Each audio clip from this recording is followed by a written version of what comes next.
Olá, tudo bem? Seja bem-vindo ao Alesp Conecta de hoje. O tema por aqui, a retomada das empresas com a flexibilização da quarentena. Bom, para falar um pouquinho para a gente sobre isso, eu recebo o advogado Roberto Oliveira. Seja bem-vindo, doutor. Olá, Priscila, muito obrigado pelo convite aqui no Alesp Conecta e bem-vindo a todos que nos assistem. Muito obrigado. Nós que agradecemos. Eu queria que o senhor começasse, então, essa conversa falando um pouco do panorama geral das empresas, como elas ficaram durante esse período de pandemia, de quarentena. Olha, Priscila, nós estamos atravessando uma situação muito complicada para as empresas, não só para as empresas, para os trabalhadores também. Em virtude desse longo tempo que nós já estamos aí nessa pandemia mundial, os reflexos são inevitáveis e as empresas estão sofrendo muito com essa questão toda de suspensão de contrato ou de redução de salário dos trabalhadores ou efetivamente um acesso a um benefício governamental, seja através de um microempréstimo ou um parcelamento de impostos, etc. Né?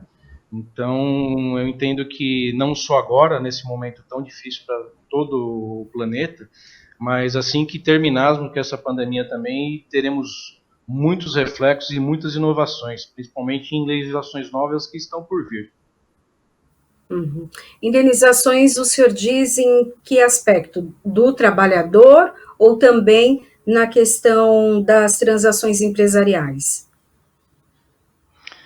Olha, Priscila, existem alguns aspectos diferenciados nessa questão, né? O Uhum. governo, ele em fevereiro, ele colocou aí a legislação da calamidade pública, né, que veio ser regulamentada pelo decreto. Em abril, nós tivemos aí a elaboração das medidas provisórias 927 e 936, que veio a tentar ajudar tanto o patrão quanto empregados nessa questão de dificuldade de isolamento social, né? E isso trouxe aí a redução de salário, a redução de jornada e, em alguns casos, até os benefícios governamentais de parcelamento de fundo de garantia, de INSS, PIS, COFINS, etc. Né?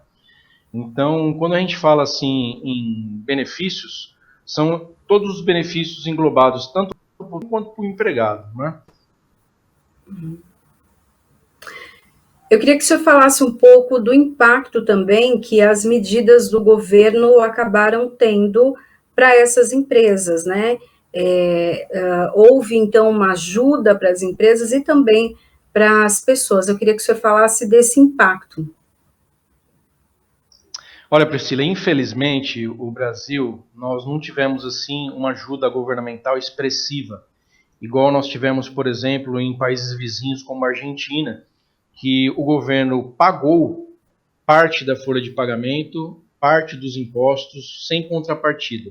Nós não tivemos, por exemplo, no Brasil, uma atuação tão efetiva quanto esta de um país vizinho nosso da Argentina. Nem tão pouco com um país mais distante. Tivemos o caso da Nova Zelândia, por exemplo, com o governo quitando 100% da folha de pagamento e 100% dos impostos dessas empresas para poder atravessar esse momento tão difícil da economia mundial. Né? Então, infelizmente, no Brasil, nós não tivemos uma atuação expressiva para esta finalidade.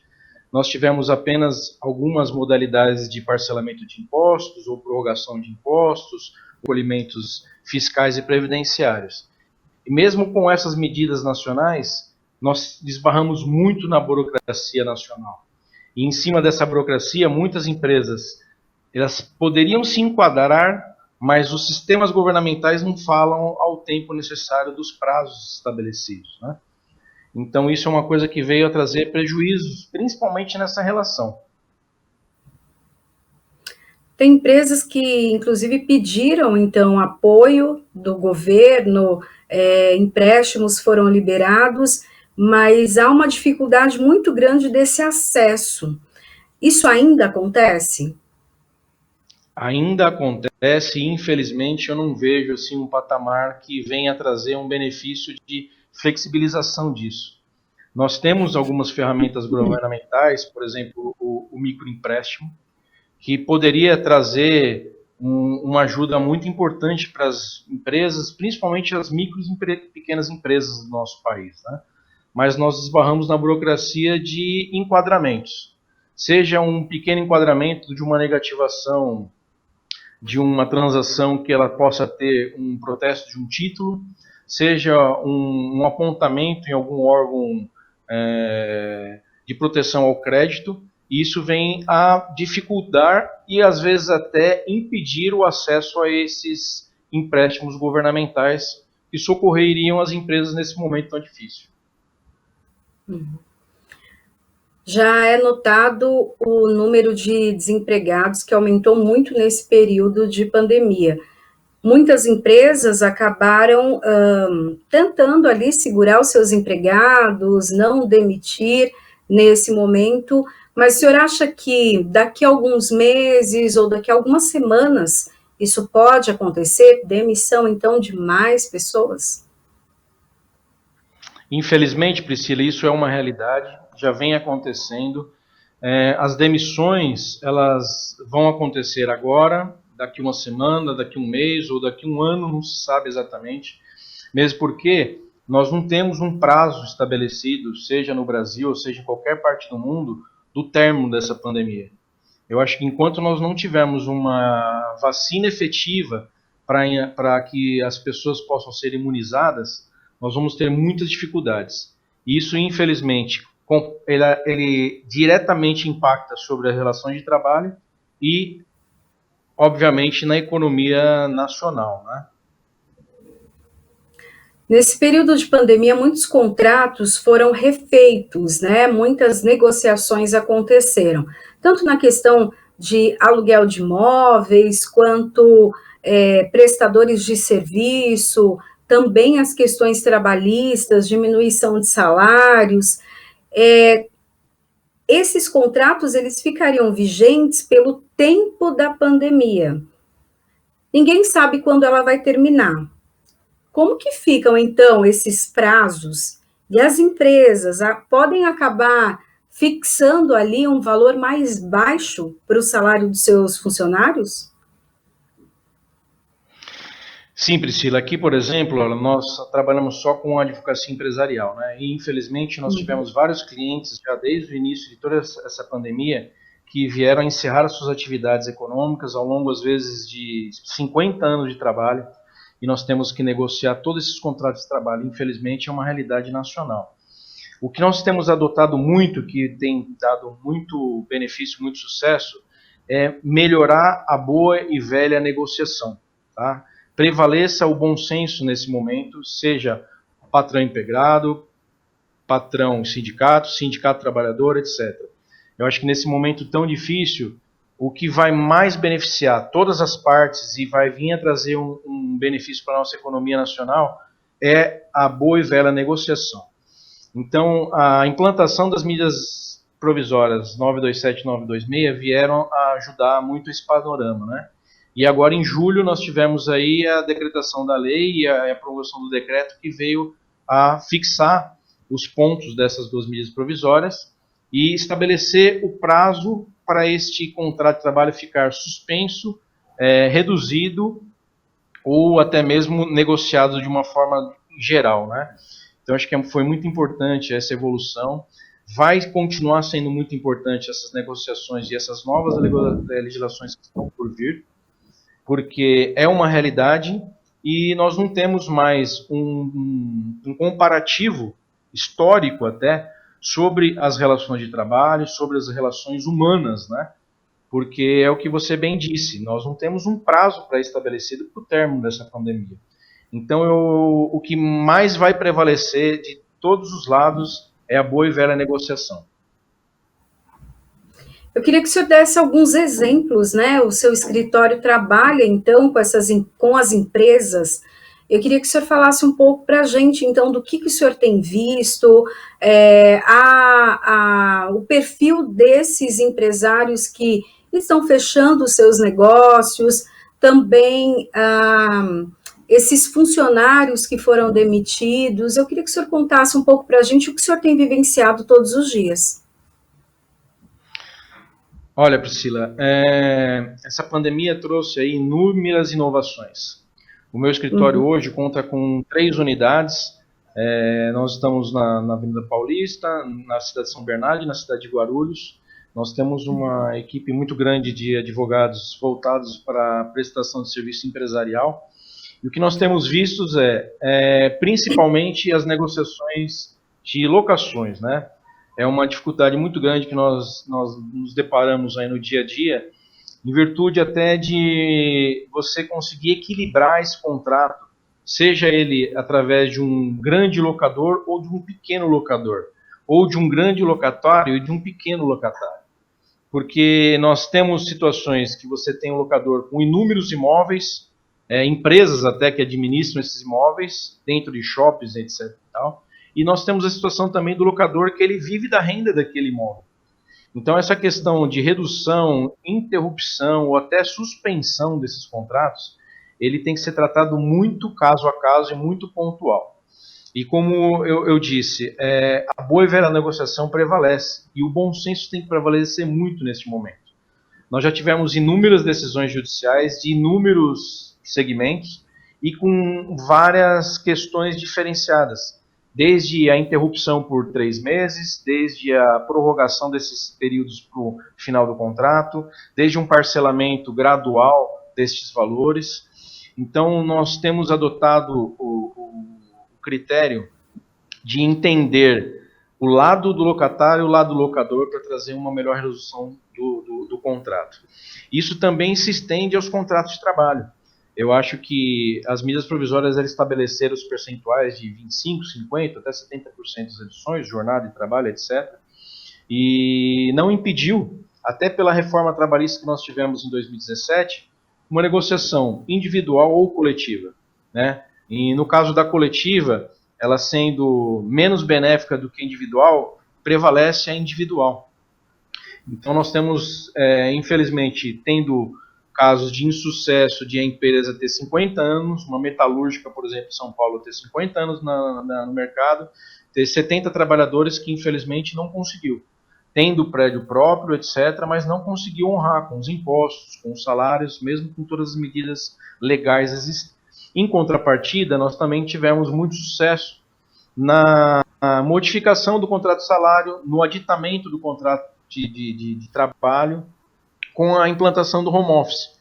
O home office hoje é uma coisa que também veio estabelecida pela reforma trabalhista de 2017, não tinha ganhado muita força ainda, mas agora as empresas se viram obrigadas a utilizarem ferramentas legais e muitas vezes até criativas para poder manter o seu negócio e trazer receita e renda para toda uma população. Então eu acho que todas essas inovações vieram para ficar. Até a nossa entrevista mesmo aqui é um exemplo disso, né? Antigamente a gente não tinha essas questões eletrônicas, né? De uma entrevista que possa ser efetivamente concretizada da forma que nós estamos fazendo, por exemplo. Da mesma forma que as audiências estão acontecendo dessa forma. E eu entendo que inúmeras inovações ainda estão por vir, inúmeras adaptações também, e o controle da jornada de trabalho é um grande dificultor para as relações trabalhistas hoje, porque por mais que as empresas forneceram uma ergonomia para o trabalhador, forneceram ferramentas, a gente ainda esbarra na questão tecnológica do nosso país. Nós não temos, por exemplo, uma internet rápida ou de qualidade no nosso país, infelizmente. E nós nos esbarramos isso no próprio dia a dia, até nas próprias audiências, ou nas lives, ou nos cursos eletrônicos que estamos ministrando. Então, tudo isso vem esbarrar com uma melhora que vai acontecer inevitavelmente no Brasil e no mundo. O senhor falou do trabalho home office. O contrato de trabalho pode ser alterado por conta disso e também o salário pode ser modificado para menos porque a pessoa está trabalhando em casa ou não? Sim, Priscila. As novas legislações, nós tivemos aí as duas medidas provisórias, a 927 e a 936, que nós tivemos agora a lei 14020 de julho, regulamentando a medida provisória 936, permitiram essas reduções. Então, são reduções estritamente necessárias, que vão trazer aí tanto a sustentação do trabalhador, que está em home office, quanto a sustentação da empresa, que muitas vezes não tem nem mais o seu local de trabalho. Nós tivemos casos aqui no escritório, por exemplo, que as empresas tiveram que entregar os imóveis e transformaram o seu negócio 100% eletrônico. E muitas delas aproveitaram esse momento de crise para crescer. E isso é uma coisa muito boa. É uma adaptação que nós vamos ter. Eu entendo até que nós vamos ter entendimentos judiciais diversos das próprias legislações que estão vigentes, seja das medidas provisórias, seja das legislações. E num período de pelo menos 12 a 24 meses, teremos inúmeras decisões judiciais conflitantes que aumentar muito o judiciário, né? Então, ao meu ver, hoje, tanto neste momento de pandemia quanto pós-pandemia, eu entendo que o direito do trabalho e o direito tributário são os dois segmentos do direito que vão ser mais movimentados e mais atendidos para as empresas, né? E essa questão toda de trabalho, teletrabalho ou home office, que na verdade existe uma diferenciação técnica muito grande disso, né? O teletrabalho é a questão da intermitência ou não. O home office não. Hoje a gente está vendo as questões todas do pessoal 100% home office. E ao meu ver, o home office é uma ferramenta de trabalho, é um contrato de trabalho, tem que ser editado o contrato de qualquer forma, tá? Para você utilizar, as empresas têm que fazer o aditamento de contrato. Existem os prazos legais para cumprir. É muito importante as empresas estarem muito atreladas aos seus departamentos jurídicos e às suas contabilidades, porque existe os prazos legais para informação aos órgãos públicos, ao sindicato, etc. Mas, ao meu ver, o home office é um caminho sem volta. Eu entendo que eles têm muitas qualidades, eu vejo até mais qualidades do que desvantagens do contrato, porque nós temos aí o principal, o tempo das pessoas ganha um deslocamento, seja trânsito, seja ida e volta, e esse tempo eles estão revertendo para a sua qualidade de vida, para o seu aperfeiçoamento profissional, para o seu convívio familiar, que nós vemos hoje, inevitavelmente, as famílias tendo que conviver mais. Isso é muito bom, ao meu ver. A gente consegue enxergar nos filhos coisas que falaram, não é possível que eu não sabia isso do meu filho. Né? Então, eu acho que é muito importante essa convivência, essa mudança que a pandemia nos trouxe com essa relação do mercado e trabalho em geral. O trabalho home office, né, a gente notou que nesse período de pandemia muitas empresas cresceram até 20%. Isso significa que muitas pessoas trabalhando em casa rendem mais até do que trabalhando ali no escritório, enfim. Ainda assim, os salários podem ser diminuídos? Sim, Priscila, podem sim, porque isso é uma questão que vai ser muito debatido ainda, né? Porque o controle do contrato de trabalho em home office ele é muito dificultoso. Nós não temos hoje uma ferramenta legal ou adequada para saber se efetivamente as horas estão sendo cumpridas ou descumpridas. Até mesmo a extensão do contrato de trabalho ou as horas extras é uma questão que vai ser muito complicado de você ter no mercado de trabalho para você poder trazer para uma realidade num contrato, né? Então, uma sugestão que a gente sempre dá para os nossos clientes é o seguinte: toda e qualquer documentação necessária tem que ser melhorada. Seja ela um controle eletrônico, seja ela um aditamento de um contrato de trabalho, seja ela um fornecimento de uma cadeira melhor, de um fone de ouvido, ou até as questões dos grupos empresariais ou de WhatsApp ou eletrônico, né? Então, isso existe a possibilidade, sim, da redução de jornada de salário, mesmo em home office, mas com certeza vai ser um debate que vai ser muito acalorado em virtude de todos os controles, né? Existem inúmeras questões que envolvem essa relação de trabalho. Até em casa dá-se a impressão que se trabalha até muito mais, né? Tanto porque Exato. acumula também a questão de cuidar da casa, cuidar dos filhos, mas o trabalho parece que ele rende muito mais e você faz muito mais coisas, né? Isso dá também para o profissional, para o funcionário argumentar quando ele for abordado para essa diminuição de salário, ele comprovar com os resultados que ele tem que não há necessidade ou que ele merece que pelo menos seja mantido o salário dele? Sim, Priscila, com certeza. E já existem estudos, inclusive, eu mesmo sou um caso, eu estou trabalhando muito mais às vezes home office hoje do que no passado, né? Eu tenho a questão também familiar, óbvio. Nós temos os animais, né? Além da questão da casa, que nós temos que cuidar da casa, nós temos questões às vezes de animais, né? E isso também às vezes acaba trazendo conflito em alguns condomínios ou alguns locais de trabalho, porque as pessoas estão com uma paciência um pouco diminuída, né? Em virtude desse isolamento social, né? Então eu entendo que são mundos novos, são situações novas. Essa relação patrão-empregado tem que ser sempre melhorada, tem que ser sempre muito melhor a comunicação estreitada, porque seja reduzido, seja mantido ou seja até aumentado, é totalmente possível. Você falou em 20%, eu tive casos no escritório de até 50% dessas empresas conseguirem aumentar a receita em virtude do home office. Porque não só essa questão, é óbvio que nós temos essa questão familiar, interna, casa, mais ainda para as mulheres, né, a questão até histórica da questão do cuidar mais da casa. Mas isso já vem mudando muito, né? Eu mesmo gosto muito de cuidar de casa, gosto muito de cuidar dos animais, e isso não me impede de eu estar trabalhando mais ou menos de casa, né? Então, eu acho que é muito importante esse estreitamento dessas relações e esses novos formatos que já estão acontecendo, que vão acontecer, vão trazer inúmeros benefícios para essa relação de trabalho e efetivamente para a nossa economia que está passando uma situação muito complicada, né? Falando na economia, quando o senhor acha, há uma previsão já dos especialistas de uma retomada da economia? As empresas estão, pelo menos, olhando de uma forma positiva uma retomada?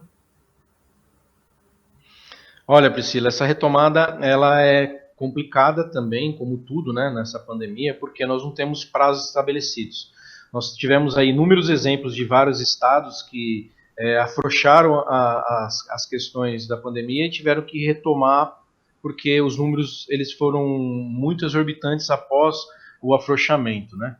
Então nós não temos ainda um prazo que possa estabelecer o retorno efetivo dessas atividades. Os retornos eles estão acontecendo gradativamente, obrigatoriamente todos tomando as cautelas legais e mundiais, né? Seja da utilização do álcool em gel, da utilização do EPI, da máscara, etc. Isso também é uma coisa que trouxe inovações para a relação patrão-empregado, para poder você documentar efetivamente, ou seja uma entrega de uma máscara, seja a utilização dessa máscara, porque a utilização da máscara no começo era muito discutida. E, ao meu ver, sempre foi uma questão muito, muito obrigatória. Porque nós vemos em países mais envolvidos, como o Japão, por exemplo, uma simples gripe e a pessoa às vezes estava de máscara na rua. Hoje em dia, você vê 100% da população. Então, eu acho que é um respeito a si e principalmente ao próximo, né? Então, as medidas de retorno ao mercado, ela tem que ser gradativa, tem que ser muito analisada e tem que estar sempre junto com o critério territorial de cada um. Nós tivemos no nosso país, infelizmente, aí uma divergência muito grande de decisões e uma politização das questões pandêmicas com os reflexos desses números, né? Se vê aí pelo nosso ministro da Saúde, né? Quanto tempo aí que está nessa, um cai, outro entra, então isso é muito ruim, eu acho que para o desenvolvimento nacional e para a nossa imagem como país no mundo afora. Mas eu confio sim que isso vai ser gradativamente aplicado, vai ser efetivamente superado, mas um prazo final, infelizmente, eu não vejo muito até o término de dezembro desse ano, em virtude das vacinas que nós vemos pelo mundo, né? Eu tive uma informação que ontem a Rússia me parece que teve uma vacina aprovada. Nós temos já o teste de Oxford, né, com São Paulo, que também está muito avançado já em aplicações humanas. Então eu acredito sim que até o final do ano nós vamos ter uma vacina. E a patente dessa vacina ela vai acabar sendo aberta mundialmente. Eu não acredito que vai ficar isso centralizado na mão de um único laboratório, porque isso efetivamente atingiu o nosso planeta, né? uns países mais, outros países menos, mas infelizmente é uma coisa que foge total ao nosso controle. Mas eu vejo como toda dificuldade um lado bom das coisas. Eu acho que essa pandemia vai trazer para nós, brasileiros em si, uma cultura, uma educação mais arraizada, um respeito maior ao próximo. Então eu acho que isso tudo vai ajudar muito ao desenvolvimento da nossa nação. Eu queria que o senhor falasse um pouco do impacto dessa questão, tanto política, econômica, no risco Brasil. Né, a gente tem relações internacionais, comerciais, né, e isso afeta a tomada de crédito, o investimento internacional no Brasil. Sim, Priscila, nós temos visto isso, né? Infelizmente afeta muito. As relações internacionais, elas estão aí muito conflitantes, até mesmo a relação China-Estados Unidos, de tudo que nós temos visto, né? Eu tive aí uma experiência de estar na China em agosto do ano passado, eu vi muita coisa na prática mesmo com essa relação governamental, né? Muitas vezes a população ou a cultura não entende o que se passa num país efetivamente, né? Então eu entendo que sim, infelizmente nós estamos atravessando uma questão política nacional muito séria, independente do partido que cada um defenda. Eu acho que a politização de uma questão pandêmica é muito ruim para todos, independente do lado de cada um defenda. E esse lado é muito ruim. Nós temos isso na nossa cultura, né? A questão do criar uma bandeira, de defender um time, né? Essa questão ela é muito enraizada na nossa cultura. Infelizmente, para a pandemia isso veio trazer prejuízos e sim vão ter inúmeros reflexos econômicos, né, nacionais e internacionais. Então, infelizmente, nós vamos ter esse reflexo, já estamos atravessando isso e não se sabe em quanto tempo que a gente vai ter ainda pela frente para poder ter um respiro melhor da nossa economia, né?